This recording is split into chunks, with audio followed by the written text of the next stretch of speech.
All right, let's move on with the show.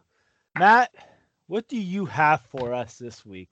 You always have some strange little things in your bag, whether it be birthdays or deaths or little news or weird wrestling Well, tidbits. What do you have for us? I think we're gonna skip the deaths and all that just out of respect for Pat Patterson this week. Mhm. Um, but I do have an obscure video that I'd like you to play. All right. So this is gonna be a promo that I found on YouTube. It's about 3 minutes long. So we'll just listen to it. And when it's done, we're just gonna shoot the breeze on it. All right, here it goes. Fans, in a moment, I'm going to be talking to the former world's heavyweight champion and his manager, Steve Regal, Fort Lauderdale, Florida, the newest addition to the AW. And Steve, I don't mind telling you, I don't believe I've ever seen that combination on you before with the lavender suspenders, if you will. He doesn't look like a man's man. You love these, don't you? These are custom made for me. You know that? That voice. Yeah, Fort Lauderdale, Florida, where I'm from, where the best people hang out, and that's where I'm from. Everybody does things a little bit better from Fort Lauderdale. A little bit different, too, Steve, I don't mind telling you. Well, hey, you know, I've got something a little different, too. I've got a hold I have perfected and developed to the utmost to perfection. I put it on somebody. It's legal. It's scientific.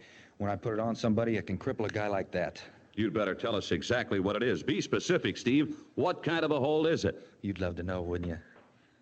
Well, of course, I can't imagine why he even brought that up when he wouldn't tell us about it. Former world champ Nick Bockwinkle, Bobby Heenan, here on California soil again, gentlemen. Yes, our homeland. Now, you know, I heard Tito Santana out here a little bit earlier saying he's thinking of making the Bay Area his home. Now, that's a little bit of euphemistic. Oh, that property value go down. Oh, wouldn't it? Oh, gentlemen, Now, please. if he feels he's got to say something like that to win the hearts of you humanoids, you simpletons, that's okay. That's understandable. Now, I have no desire to impress you at all. Mr. Heenan has no desire to impress you. We could care less about impressing anyone. All we want is Vern Gagne, the former world's heavyweight champion. I say former because I'm thinking positive and I'm thinking into the future. This man stole the title from me in Chicago. And I only want all the wrestling fans throughout the world to put the pressure on him to step back into the ring, to give me a return match because the championship is really mine. The only person I want to impress is myself and Mr. Heenan, and we're going to do it in our style. Bobby Heenan, that is a very good-looking sport coat you've got on. Yeah, and I paid for mine. Mine isn't government issue. Go ahead, interview me now. That's your job out here. Bobby People like to Heenan. know a little bit about me. Yes. You're the kind of a guy that just keeps talking, don't let anybody else get a word in. Now, interview me while I can get my interview done. It's here. like doing a like it. podcast Don't with waste Powder any and time Pepper. talking about other little things that are trivial. Talk to me right now. Go ahead, come on. Bobby, You know, I got a lot to say. I'm not the kind of a guy that stands around here. You bring Vern Gagne out here, the world's heavyweight champ. You bring whoever else you want out here, and I'm going to put this man right against him. They talk about how bad Bockwinkle wants the belt, how he walks his rooms at night, how he stays by the phone waiting for someone to call, waiting for Vern Gagne to break a hip or something, how he drives by where Vern Gagne stays in the motels in the house and rolls the windows down, and he's yelling, trying to sucker him out of the motel room, how he polishes an old belt he's got at home, how he cries day and night. Wrong. Not day and night, not week in, week out. He's a champion. He don't have to do that stuff. are you done yet? No, I'm not done. Keep going. We're out of time. I'm Out of sorry time? to say. You better believe it. What do you think, I'm standing We're up going to be for my right health? back with more action. Well, that was Oh, interesting. That was actually not that bad. It was very unique, for sure. Not that bad. They're like the best promo guys. So I got a question. What if Bobby Heenan messed up on this promo? Do they gotta go back and reshoot that with Steven Regal? Yeah. I don't think they did too many retakes. You know what I have to say though. As soon as I know we've talked about Mean Gene before, but like as soon as you hear that voice, it's just that, you're intensely listening in. You know, Mean Gene always had that voice, right? Yeah, and I think that was part of it. Like last week we talked about how like he was so special because he did like the investigative reporting, if you will. But Yeah. even like you're right, Mike, his voice, because it kind of like cut the air. If he had like a little squinky, like little voice like this or something, I don't think it would have the same effect. Right, and you saw the back and forth with him and Heenan. Always those two. and it made the best promos. I don't know. It's just those two always had a great, yeah. Very quick wit. Yeah. Definitely. No, so I know you made the joke about a man's man at the beginning.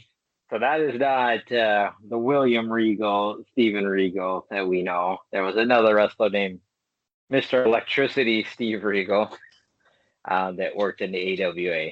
And I obviously that's like his debut or his early debut, which I found was interesting. Where this was cool about wrestling, especially in those days.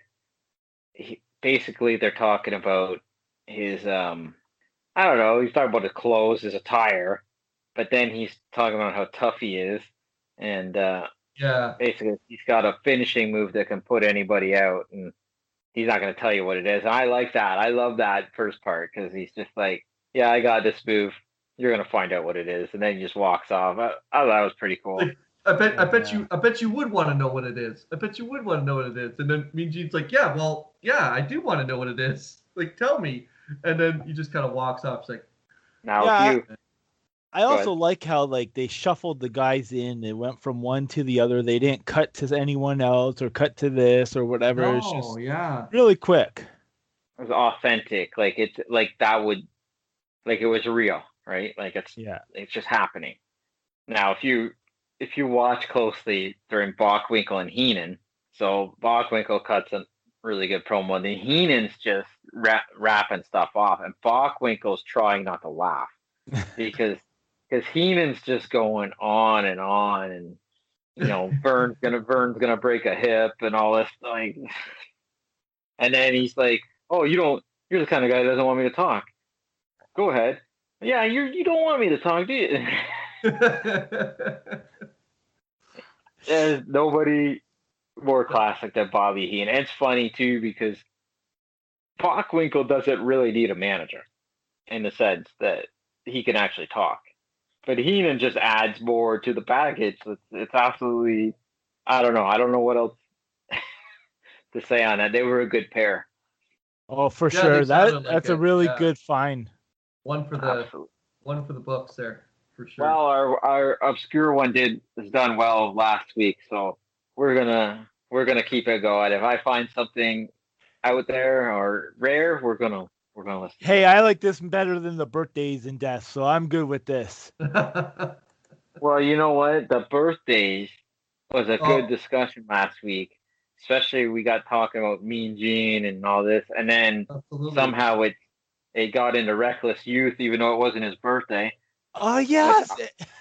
I forgot to look up about Reckless Youth.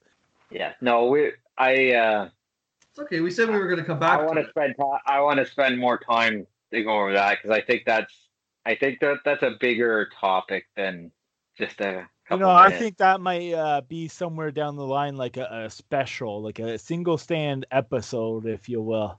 But when we get talking about different people, you never know what we're going to get. So I that's why I like the birthday stuff. Because some people will never talk about.